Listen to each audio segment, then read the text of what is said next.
Welcome to the Luxury Code, where we decode the mindset, the marketing, and the business approach of successful luxury brokers. Hey, welcome back to the Luxury Code. Today, I've got 58 transactions, $116 million in volume in 2021. Ian in the house. Good to see you, man. Great to be here. Thanks, Tom. Ian, you've been a client for a long time. You kind of, I would argue that you kind of grew up in the industry with us. Is that a fair statement? It's very fair. So last year, 58 transactions. You're in Silicon Valley, all the way through the Monterey Peninsula. That's a pretty big market. So today we're trying to unpack for people, like, what does it take to work in the luxury marketplace? So my first question for you is, like, were you intentional about going in luxury, or did the Silicon Valley just become luxury? A little of column A, a little column B. I mean, I literally got in this business. My wife was pregnant. It was 10 years ago. Yeah. You know, I just had to, you know, like everybody else in real estate, I just had to make something happen. Right. So that was kind of the first big, you know, things, just like every other agent, struggle through it. Yeah. You know, I think my first transaction was $450,000 or something Right. like that. Right. You know, just get a deal under your belt. Right. Put a buyer in contract. Yeah. So yeah, I think then we, you know, as time went on, you know, I meeting you in, I think 2013 was when I first met you. You were still traveling and doing regional events back then. Oh, yes. I'm still working, man. I'm still working. Oh, you work probably as much or more, Yep. but back then you were on the road traveling and, Right.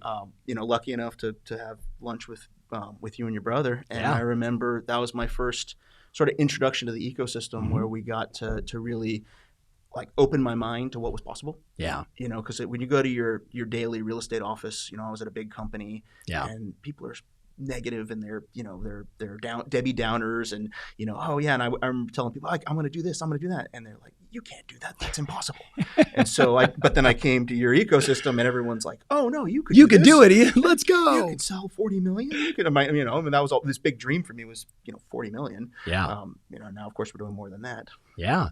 So one of the questions that I know a lot of people are going to ask is, like, you know, what are your main pillars of marketing and lead generation? Like, where does your business come from today? I mean, do you have Zillow? Do you work your database? Do you have a farm? Do you do open houses? Like, help us understand where the business comes from. Absolutely. So, I mean, I call it, we really have 5 main pillars, and I call them like the tried and true. Yeah. So number one, every agent out there, you know, your sphere. Yeah. Call your sphere. Yeah. So, Thank you. you know, your main database, and I call that like my core database. You know, it's probably about 400 people that if I were to call them, they know who I am. If I haven't already done business with them, they've maybe thought about doing business with me, or I'm going to court them to try to get their business. Right. But they're people, they're connections. Yeah. Then the second one that's been kind of our main pillar, the pillar that really got my business going, was online lead gen. So I've done it all, you know, Zillow, Trulia, Realtor.com, all of them. Today we're Flex partners, so we get to do those as well. So that's been it's probably still for our team especially. I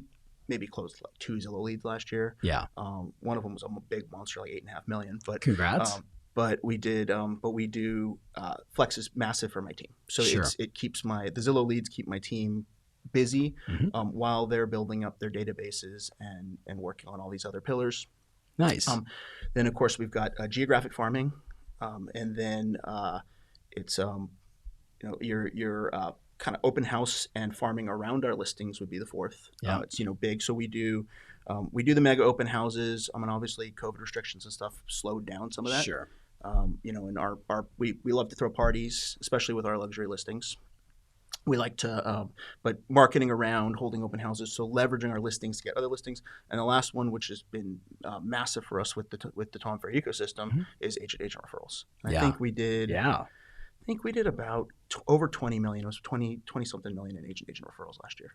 That's incredible. That's like a sixth of your volume last year. Yeah, it's massive. And I realized we're trying to add up, because this year's been strange. It's, you know, our unit count, like a lot of agents, our unit count is down. Yeah. Our volume is still, I mean, we're at like, we're just under 20 million closed and pending this year already. Yeah. But, you know, like I was looking at my personal transactions, just going like, man, what's going on? Like looking at my own business, trying to unpack how we're going to get to, we're trying to do 200 million this year. So how are we going to get there? And when I look to unpack it, I'm like, oh, I have a $2 million new construction that I sold about a year ago. I'm like, well, that helps add to the volume. Right. And it was an agent. It was a Tom Ferry referral. Love it. I love it. So one of the questions that I love to ask people is just talk about your discipline or routine when it comes to marketing or prospecting or calling to your database specifically? Like, what's a typical day or week look like for you? How many people are you going to talk to? When do you do it? How does that work? Yeah. So to unpack that, I mean, I honestly, I'm not the best at having this amazing schedule. Yeah. It's something I'm working on. I honestly, I'll be real. I have a terrible. You looked right at the camera. I'm just keeping it real. I'm keeping it real. I have a terrible schedule. I always say I'm really good at a few things. Yeah. And so my entire career has been just to do the things I'm really good at. Yeah. Which is coaching and helping my team. Yeah. It's presentations, so listing presentations, buyer presentations, just be interfacing directly with the client. Yeah. And then networking and just being out there with, and that's been kind of when we talk about luxury, that's kind of been my biggest way of getting into the luxury market. So your coach told me that that your version of prospecting sometimes could be like wine and food. Exactly. Help us understand that, because someone's gonna be listening like, what? Yeah. What if I don't drink, Ian? How does it work? Well, then you don't drink. Yes. Yeah. But unpack that. What does that actually mean? So we wine is wine and food has been a big part of my wife and Lauren, my lifestyle for a long time. I got into it when I was one of my first jobs when I was still trying to finish college. All that was bartending. I remember I was bartending at a French restaurant in downtown Saratoga, and I'd have customers come in, order bottles of wine, like, hey, try this with us. Yeah. And I'm like, there's something to this wine stuff. Yeah. I was just a kid. I was 22 years old. Sure. And so at some point we started buying wine. We started wine tasting. Yep. My wife, so I grew up in a multicultural household. So I was always introduced to a lot of, my dad, I'm half Indian. My mom's from Belize. Yeah. So I grew up with all kinds of food, spicy food. Yeah. But never fine dining. My dad would travel for business, and he would be like, I'd be like, I want to go try this fancy restaurant. He's like, he didn't want to do it because he just does it for business. Yeah. And so to this day, he's still, my dad likes simpler foods, but he likes, but we still eat interesting food. So food became this kind of important, was always an important part of my lifestyle. Well, my wife grew up in a family where her dad, like on birthdays, holidays, he would take the family out to really nice restaurants. Right. So when we got together, that sort of her take on that transition to me, and so I started getting into, to this day, when we're on vacation, we travel and go to Michelin star restaurants, and we seek stuff out. We probably, I won't go to tell how many bottles, but our wine cellar's getting ridiculous to the point to where I've heard that from a few clients, especially in the luxury code. We're actually going to have to go get an off-site room to start putting wine because we have nowhere to put it at the house anymore. So, I mean, even at Tom Ferry events, I have a shipper, and I'll pack up I'll pack up a case of wine. Yeah. And I'll bring, and when we do a dinner, all the agents will throw in their card to pay for food, but I'll bring all the wine. Yeah. I brought magnums, like big magnums of wine, put them on the table, invited everybody out. So again, networking, drinking fine wine has introduced me to a lot of great clients, friends, people who have recommended me to bigger clients than them. Right. And that connection.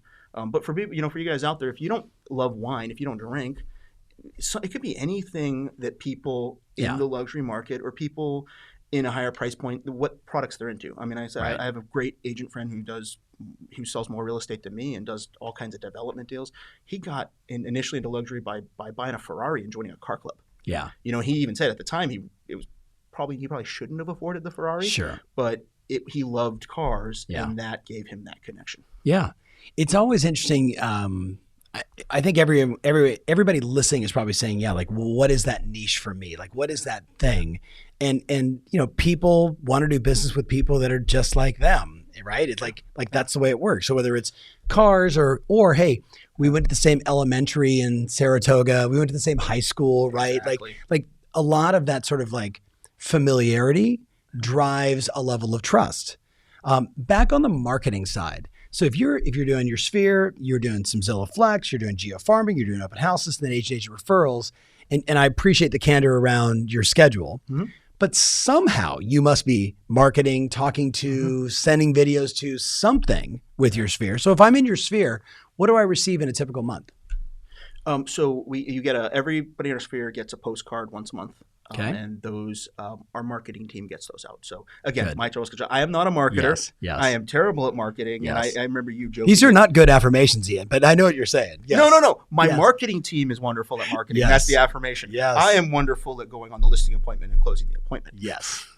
I love it. Okay, so I get a direct mail piece once a month. Do I get email from you? Like, what else do I get? We do direct mail piece, email, quarterly phone call, and then we do twice yearly gifts and twice yearly events. Love it. And I mean, you look at like the sort of core 8 amongst our community of what generates connection, stickiness, referrals, opportunities. You're doing 3 or 4 of them. Talk to me about, in your experience, video as it relates to luxury marketing. Like, have you taken on video? Are you doing more video? What experience have you had? Do you recommend it? Talk to us. Yeah. So 3 years ago, I was all in on video, selfie camera, raw videos going live all the time. Right. And the funny thing is, it got me business. And then about a year ago, or a year and a half ago, business really took off. And I was like, man, my videos are terrible. And I should have kept doing them because people even say, oh, what happened to your videos? Right.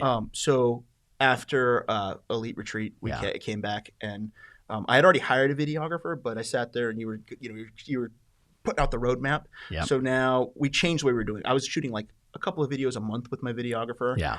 Now we're booking a full day shoot once a month. We just did one where we shot 13 videos. So yeah, we're going all in on video.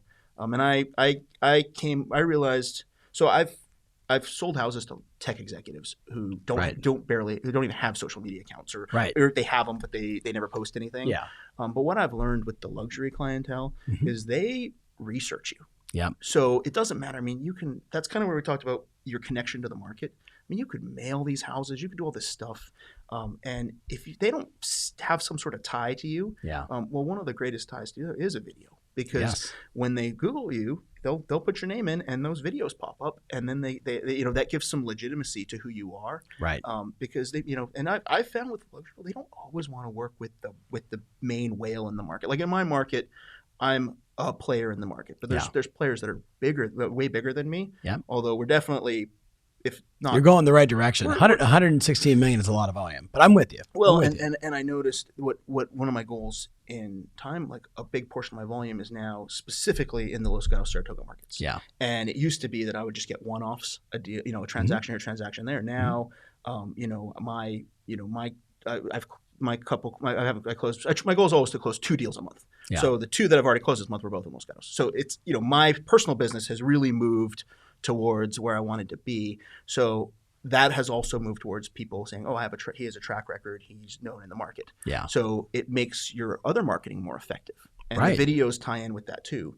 Yep. Because if I send a mailer to someone's house, I've noticed sellers, they collect the marketing and they're starting to research, okay, who I'm going to interview this guy, I'm going to talk to this guy. But then if they go look online and I want them to watch my videos. I want to be, this guy, then they feel like at least they have some knowledge of me or know who I am, besides having seen my signs now in yards. And they look on Zillow and see, oh yeah, he's closed multiple transactions in my town this month. 600 reviews and like all that good stuff.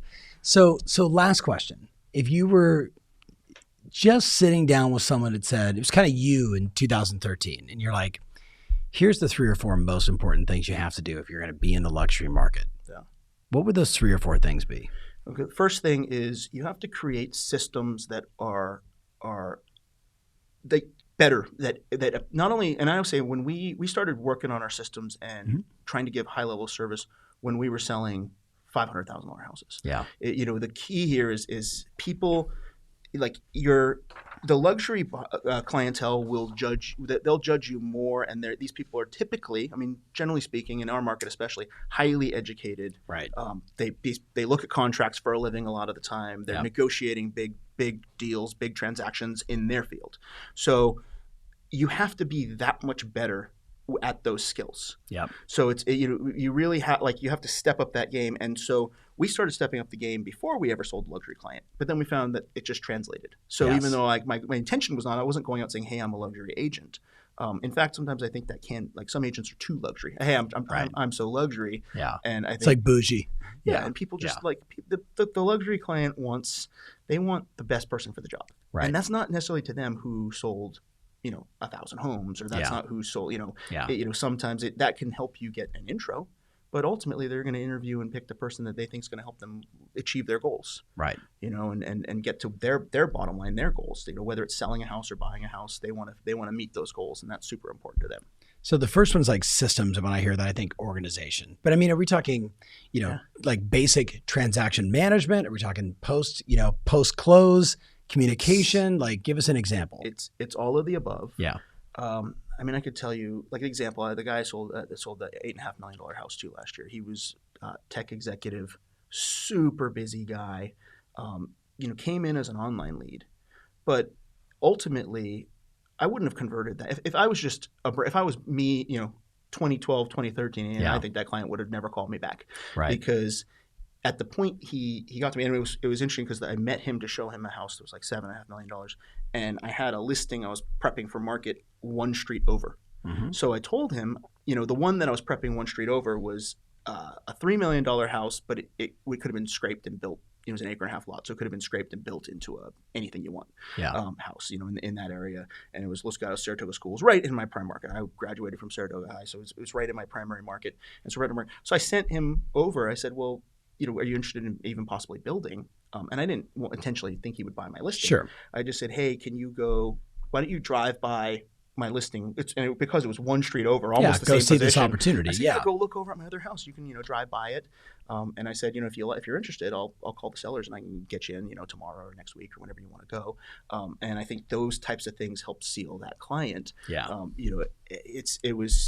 But then we were able to create creating value for the client. Because now the client's like, oh, he has opportunities for me that aren't just on the market.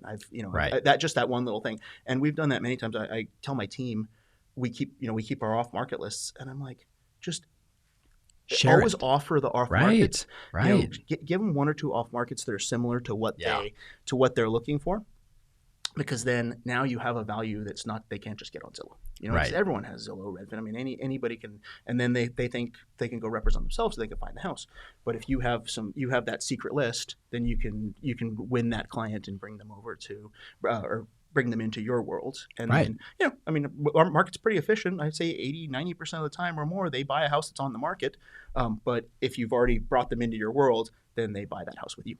So the first one's systems and getting organized. The second one is clearly market knowledge. And the third one is like having the pocket listings and having the value, right? Like being able to show them something that they couldn't readily see on their own. What would you say is the fourth most important thing to really be successful in the quote unquote high end? I mean, you have to be immersed into the community that you sell in the high end. And they read that, because these people, when you sell, and I've said this many times before, when you sell the luxury market, and people have different definitions of luxury, but one of my definitions of luxury that I like is these people are buying a purchase of desire, not a purchase of necessity.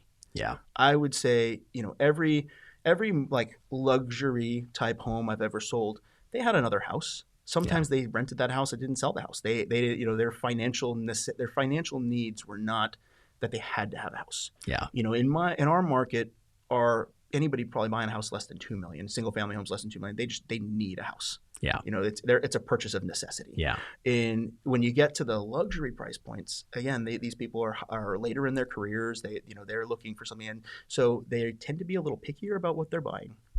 Yeah. So feeling like the agent has a tie into the community and really understands what they're looking for is super important. Yeah. And I think that's where, and again, you don't have to be from that's very common for agents to be from the community, the larger community they sell. But I've known agents that have become more successful than everybody else in the market. Yeah. But I think they always found a way to tie themselves into the community. Yeah. I think they've always found a way to really create an anchor. And it could be sometimes it's they bought a house in that community and then started working in the community. But if you're not there yet and you can't go buy a $5-6 million house in your luxury community, you could at least start by really getting to know the community, making friends in the community, knowing people in the community, because then they'll recommend you because they know you, like you, and trust you. Right. And the one steady thing that you've said and everyone else has, which is like you just got to know the market inside and out from who bought where, what's selling, what's not selling, why is it selling, what are the opportunities in the marketplace, what are the pieces of dirt that are valued at $2 million you can put a $10 million house on, and it's all that and more. Yes. Yeah. The stakes are that much higher, in the luxury market, and the higher you go in price point, the more subjective the pricing becomes. Right. So, example, because I serve Silicon Valley, and I've talked a lot about the Cerro de los Gatos market, but my wife and I bought a house in Rio Del Mar, right by the beach, and we ended up making that our primary residence for personal reasons. One, I like to start my mornings by walking down the beach every day. Yeah. So now this big transition has happened where people know us and they're starting to recommend us for beach real estate. But and I know it's just like this in LA and in Orange County too. The pricing changes every little bit you get closer to the beach. For sure. And beyond that, where you are on the beach, you go. There's parts of Santa Cruz where I when I first started learning the market, under 2,000 square feet, 1,700 square feet on like Los Olas Drive, $8 million, versus other areas where you could get 1,700 square feet right by the beach could be $3 million.